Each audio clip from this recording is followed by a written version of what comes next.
Okay. So, sinishare mo sa mga apo mo yung ano mo, yung kinikita mo. So, hindi masyadong ang buhay mo ngayon hindi sobrang yung kasi 'di ba kung matanda ka na tapos pasan-pasan mo lahat, ang sakit sa ulo nun. At least ikaw may katuwang. Nakakahinga-hinga ka naman bilang senior citizen. Okay naman po. Okay. Ang lalim eh. Ching, Grabe! Ang lalim eh. Naramdaman nung pala ko yung hangin. Nag-vibrate. Ang taray, Diba? oh. Parang may kaluluwang kumalabit sa akin. Kasi. Studio po ito, hindi clinic ha. Baka balak niyo magpa-ano rito. Check up. Papacheck up ka eh. Damo, wala ka pa naman ginagawa. Pa-x-ray mo to. Oo. Okay. So, ano na lang ang sa edad mong 70, tama ba? May natitira ka pa bang pangarap? Yun. Meron pa po. Ano po? Ang mapatapos ko ng pag-aaral yung mga apo ko. Mga apo. Ba't ikaw? Ba't hindi abang magulang nila? Wala na po.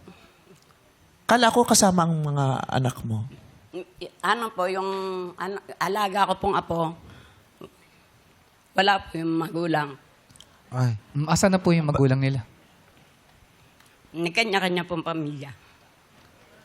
Iniwan sa sa inyo inyo. yung anak. Ano pangalan niya mga magulang na yan? Bakit natin sa matanda yung mga bata? Kawawa naman ito. Oo. Oo, Diyos ko naman yung ganyan namang mga magulang. Pagkatapos tumirik ang mga mata naglayasan na.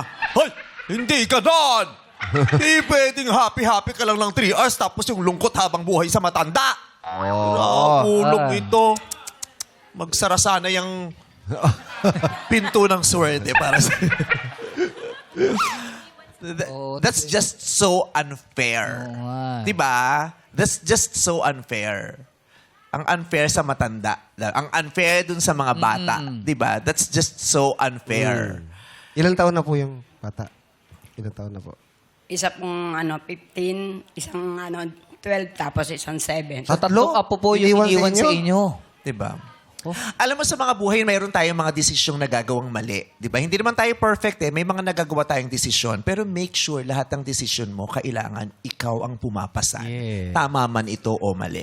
Hindi pwedeng gawa ka lang ng gawa, tapos yung mga epekto nito, iba ang pumapasan. Hindi ganun ang life. Diba? You have to be responsible. Diba?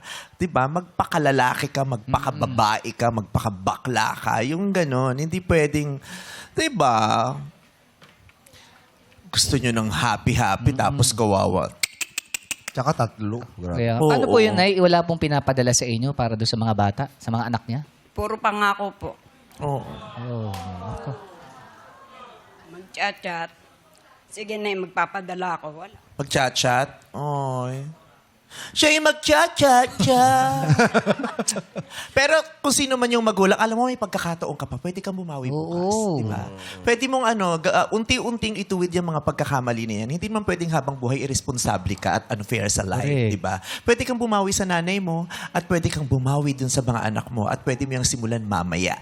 Diba? Hindi ka pwedeng habang buhay ganyan. Hindi mo rin naman mabibit-bit yun eh, diba?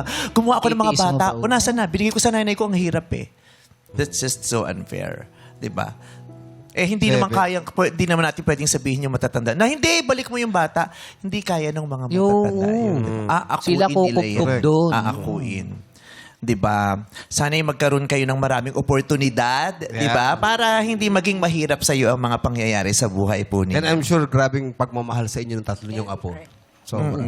Sana'y mapalitan ng labis-labis na pagmamahal. Diba? Kahit mga bata pa sila. Ilang taon na ba sila? Ako po, 70 yung... Hindi yung mga apo niyo po. Huwag niyong idagdag. Dadami yung edad nila. 7 years old po yung pinakabata. Seven. Yung sumunod 12, tapos yung Pangalawa. isa 15. Sana'y araw-araw makatanggap ka ng pinakamatatamis na halik at Yes. pinakamaiinit na yakap Always at naman pinakamasasarap na lambing mula sa iyong mga apo. Correct. Para, di ba? Yun Correct. ang compensation man lang. Oo, na-deserve niya happiness. Kasi kayo yung mga lolo't lola, tinatanggap din nila yung obligasyon na yan kasi doon din sila kumukuha ng lakas. Di ba? Lakas at Correct. kaligayahan. Munting kaligayahan mula sa mga apo. Inspirasyon. Yes. Correct. Pero hindi dapat inaabuso iyon ng mga Correct. anak na irresponsable. Di ba? God bless you, Nanay Neknek!